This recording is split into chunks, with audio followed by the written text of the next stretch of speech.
Bonjour, je me présente, Régis Franck Sekbenou, directeur exécutif de la Fondation ENSIA.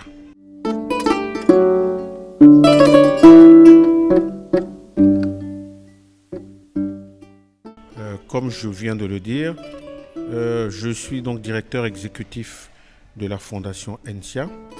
La Fondation ENSIA est donc la fondation qui s'occupe de toute la responsabilité sociétale d'entreprise du groupe ENSIA. Donc, le groupe ENSIA est un groupe panafricain d'assurance et de banque. Nous sommes implantés dans une dizaine de pays.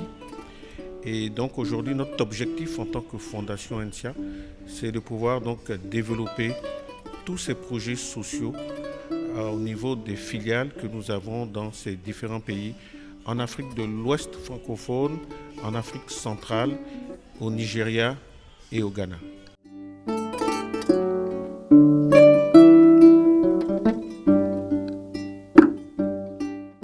Écoutez, c'est vraiment une plateforme interactive et je suis particulièrement touché et sensible à ce panel.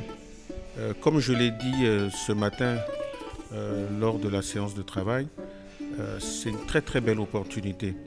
Je pense qu'en Afrique, tout un chacun, nous œuvrons toujours dans nos familles, au niveau corporate, au niveau business.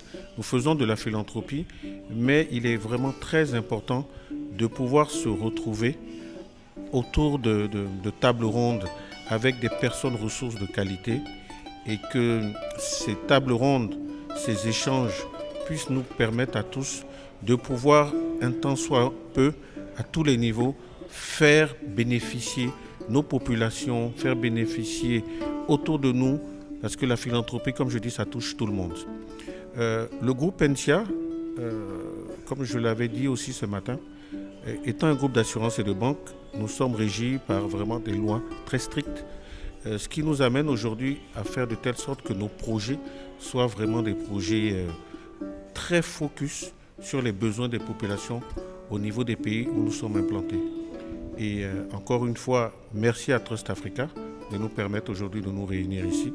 On a vraiment autour de ce panel des spécialistes et je crois que c'est vraiment le début d'une belle aventure qui nous permettra à tous de pouvoir créer des projets dans tous les pays où nous intervenons.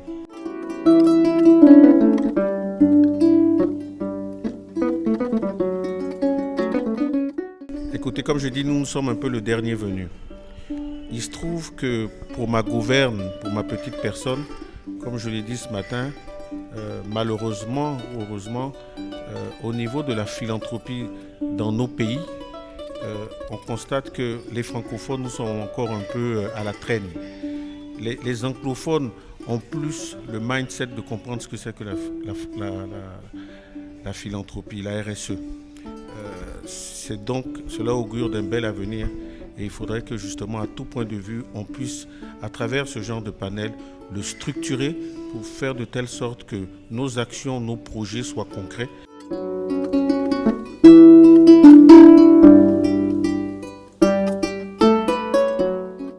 Écoutez, je pense que déjà le cosmopolitisme africain fait de telle sorte que, comme on l'a dit, on est né, nous, dans des environnements où le don est naturel.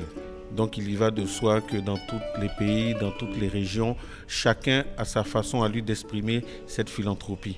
Donc de toute façon, je pense qu'à travers les mots, à travers les différentes langues, on se retrouve tous à dire que de toute façon la philanthropie, ça nous touche.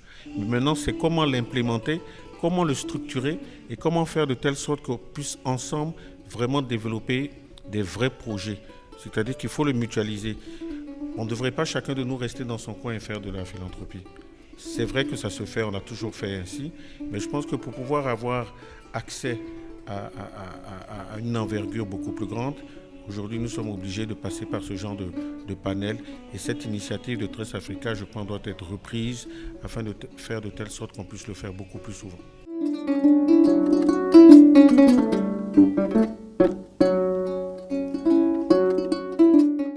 savez très bien qu'en Afrique, on a tous des problématiques de tout ordre. Malheureusement, une des problématiques qui revient le plus souvent, c'est la santé. Et la santé demande des moyens énormes.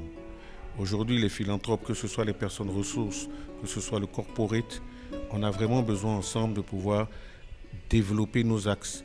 Nous, au niveau par exemple de la Fondation, nous sommes focalisés sur l'autonomisation des femmes, la scolarisation des enfants et la formation. On est sollicité de toutes parts, tous les jours, parce qu'en fait, les besoins, comme je vous ai dit, sont énormes. Mais si on arrive vraiment à faire de telle sorte qu'ensemble, on définisse une réelle stratégie, ça va nous permettre d'avoir un impact plus fort. Nous, on s'occupe, c'est vrai, de la formation, de l'éducation, de l'autonomisation. Les États vont nous soutenir sur la santé, parce que ça demande, comme je dis, de gros moyens.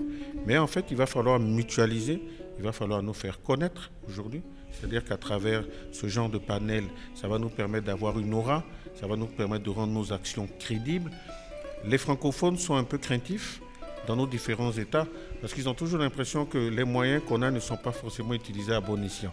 Et c'est ça la vraie problématique, c'est de faire de telle sorte que les moyens qu'on a doivent être utilisés pour aider ces populations. Ce n'est pas utilisé à titre personnel ou à titre politique pour pouvoir répondre à des besoins qu'on a. Non, la philanthropie doit permettre à tout le monde d'être engagé dans le même sens.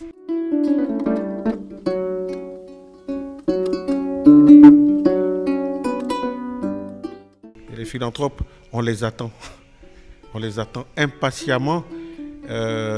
Trust Africa, je pense à d'autres projets pour nous permettre de communiquer encore un peu plus dessus et que les gens nous fassent confiance. C'est vrai qu'ils sont craintifs, mais ayez confiance aux structures, ayez confiance aux fondations qui ont œuvré depuis, qui continuent d'œuvrer et nous allons toujours le faire. Donc aujourd'hui, il faut mutualiser, il faut créer des partenariats, créer des synergies, faire venir d'autres personnes. Il y a plein de gens qui aimeraient aider, mais qui ne savent pas comment le faire.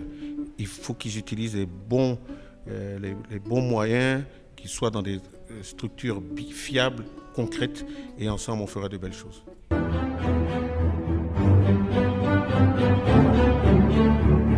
Thank you.